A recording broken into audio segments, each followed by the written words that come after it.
Salutare lume! În acest videoclip am să modific acest amplificator audio. Amplificatorul este un Technics modelul SUV45A. Acest amplificator este echipat cu STK-ul VK4, care face parte din clasa AA. Producătorul a menționat aici în colț că acest STK lucrează cu distorsiuni minime și oferă un bas mult mai puternic. Așa, amplificatorul este destul de simplu, adică are selectoare normale pe switch-uri, are butonul de loudness și corecții de ton. Așa, amplificatorul ăsta funcționează perfect, doar că vreau să îi înlocuiesc transformatorul de alimentare cu acest transformator. Transformatorul ăsta de aici oferă o tensiune secundară de 2 ori 14 V, deci este o altă înfășurare, ca să spun așa, și cu tensiunea asta vreau să alimentez spre amplificatorul. Partea negativă este că transformatorul ăsta o să ofere o tensiune de putere undeva la 2 ori 35 de volți în curent continuu în loc de 2 ori 45 de volți în curent continuu, dar asta nu este o problemă din cauza că îi mărește stabilitatea în timp și în impedanță. Totodată temperatura o să fie mult mai scăzută în funcționare, ca să spun așa. Modificarea asta o fac din cauza că vreau să folosesc amplificatorul ăsta pe o pereche de boxe care sunt un pic mai slăbuți și nu vreau să se ardă. Acum să vă arăt și partea din spate.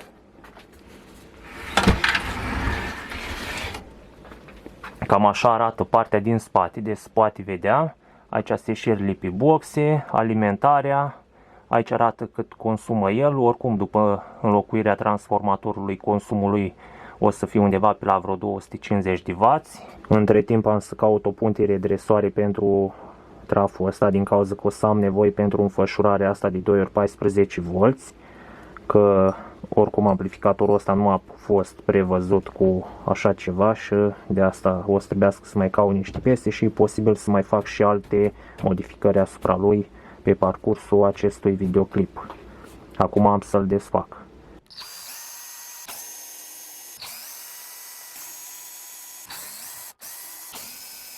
Acum, după ce am scos toate șuruburile, am să-i dau jos capacul. E o leacă cam greu. Cam așa. Deci cam așa arată înăuntru, ca să spun. Deci cam așa arată în interior.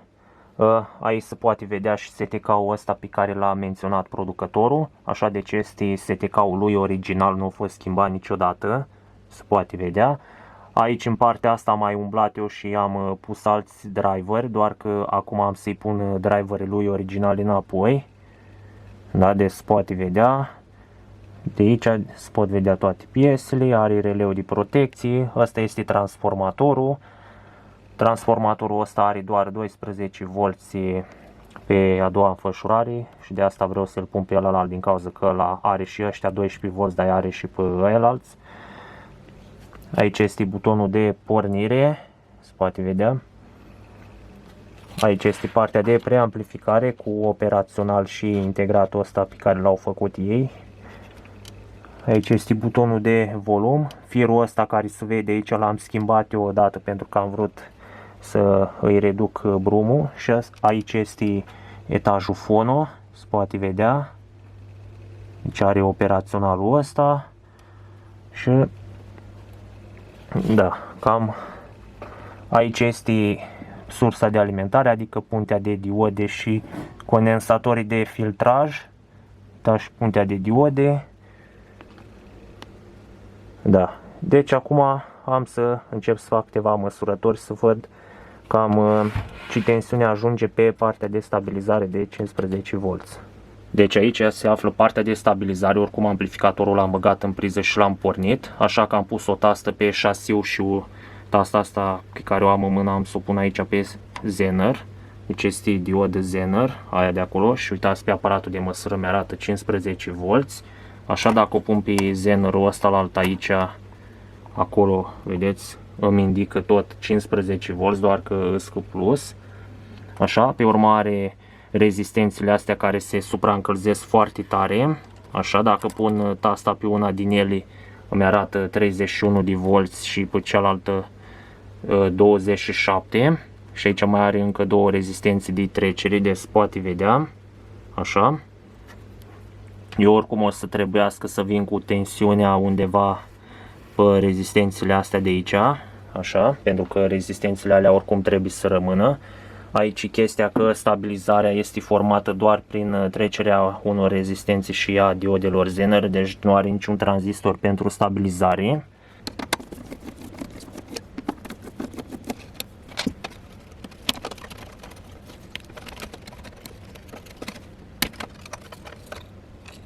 Cam așa arată și placa asta de alimentare, ca să spun așa.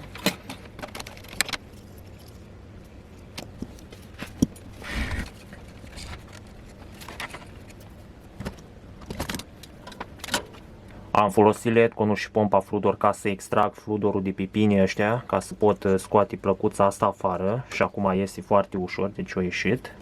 Așa. Aici se poate vedea cum vin înfășurările după sârma care este folosită. Deci înfășurarea asta de 12V folosește o sârmă foarte subțire, ca să spun așa, este de 0,1. Până la urmă am extras și transformatorul, deci cam așa arată. Uitați aici și spirele, deci se poate vedea. Așa, la fel și aici de desubt. Deci cam așa arată transformatorul. Acum am să fac o comparație cu ăstalalt. Așa. Deci se poate vedea că nu vine pe talpă așa cum ar trebui și o să trebuiască să dau alte găuri în carcasă ca să pot prinde acest transformator pe șasiu. Așa. Doar că ele așa ca dimensiuni îs cam la fel, ca să spun așa. Deci se poate vedea. Nu este o diferență chiar foarte mare, să zic așa. Până la urmă am scos placa de bază afară de pe șasiu, deci se poate vedea, deci cam așa arată. Tranzistorii ăștia am să-i pun așa cum trebuie să fie ei puși, adică am să-i schimb. La fel și tranzistorii din etajul vas, am să-i schimb pe toți, și ăștia 4 de aici și ăștia la alți 4 din coace. Așa, pe urmă mai are tranzistorii ăștia 991 care lucrează pe partea de protecție. Aici sunt și tranzistorii pe care vreau să-i folosesc, deci ăștia sunt tranzistorii pe care am să îi pun pe această placă. Așa se poate vedea. Da, deci cam asta urmează să fac. Până la urmă am terminat de băgat tranzistorii pe placă. Acum se poate vedea tranzistorii ăștia aici puși cu șurub așa cum trebuiau să fie puși. Am schimbat și tranzistorii ăștia din etajul vas, se poate vedea, i-am pus pe aia pe care am arătat mai înainte, la fel și aici, la fel și pe ăștia lați de la protecție. Pe partea asta de sursă am să las la fel așa cum este acum, din cauza că nu vreau să mai pun acel transformator pe care l-am arătat. Acum vreau să pun transformatorul ăsta de aici. Transformatorul ăsta provine tot dintr-un amplificator Technics, doar că e varianta aia cu clasa A, cu amplituner, așa, deci tensiunile sunt cam la fel, doar că tensiunea de forță este un pic mai mică, o să fie de 2 ori 40 de volți în loc de 2 ori 45, mă refer în curent continuu, deci la șuruburi se potrivește foarte bine, deci cam asta urmează să montez de acum. Acum am terminat stația de asamblat, deci se poate vedea că a pornit, deci funcționează destul de bine. Acum urmează să îi fac testul pe osciloscop ca să văd ce distorsiune are și pe urmă am să fac și un test pe muzică. Deci acum se poate vedea cum arată transformatorul montat înăuntru. A trebuit să folosesc sârmile astea pentru a conecta transformatorul la 220. La fel și aici, partea de sus, am folosit același fir și cam așa arată într-un final. Deci transformatorul a venit pe șuruburi. Nu a trebuit să dau nicio gaură în carcasă, ca să spun așa. Și în rest nu prea se vede nimic schimbat, deci nu e mare lucru schimbat, ca să spun așa. Da, tensiunea a scăzut la 2 ori 40 de volți în curent continuu față de 2 ori 45 cât avea înainte. Acum amplificatorul oricum este mai stabil decât era înainte, chiar dacă o mai pierdut din putere, oricum nu o pierdut cine știe ce. Am ajustat și biasul. Acum urmează să-l pun pe osciloscop. Până la urmă am montat amplificatorul înapoi. Acum am conectat amplificatorul la osciloscop și la generatorul de semnal. Am folosit rezistența asta de 4 ohmi în loc de boxă. Așa, deci am conectat-o aici în spate, la fel și intrarea. Acum am să dau drumul la semnal. Deci a apărut. Așa, acum volumul am să-l ridic din amplificator.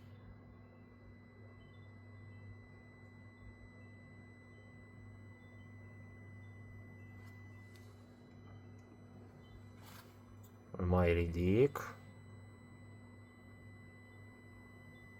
Și a ajuns la limită. Deci, da, cam asta este puterea lui, ca să spun așa. Acum vreau să văd timpul de răspuns. Cam așa. Deci cam asta este timpul lui de răspuns, se poate vedea. Cam așa. Oricum este decent. Și deci cam asta este testul. Așa, altceva nu prea mai am ce să mai spun. Deci se pot vedea componentele, cum arată, așa, deci tranzistorii. Se pot vedea tranzistorii aici foarte bine. Așa. Sper că se poate vedea.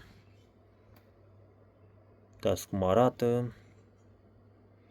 Până la urmă am conectat multimetru, așa, și am să-i fac testul de putere ca să arăt cam cât scade tensiunea de alimentare. Deci acum am să merg cu el la maxim.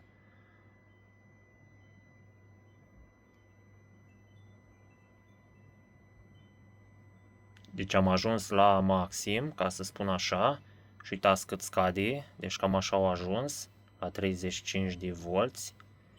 Și acum dacă revin la 0, crește la 40. Așa, deci cam asta este căderea de tensiune în curent continuu. Oricum se comportă foarte bine, ca să spun așa. El așa ca și temperatură s-a încălzit, dar foarte puțin. Este așa călduț, ca să spun. Radiatorul ăsta de aici s-a încălzit și el puțin. Și rezistențele astea de aici, dacă pun degetul pe ele, deci pot să țin degetul pe ele oricum au început să frigă, dar încă nu frige chiar așa de tare. Știu că înainte se încălzeau mai mult, dar acum nu se mai încălzesc chiar așa de tare. Și acum am să trec la testul pe muzică. Până la urmă am conectat stația la boxe și la calculator și am să pun o melodie fără drepturi de autor. Așa, deci am să pun melodia și o să auziți pe boxele astea.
Și cam asta a fost testul de sunet. Deci eu, după părerea mea, zic că se aude destul de bine și oricum mi se pare că se aude mai bine cu înaltele date la maxim.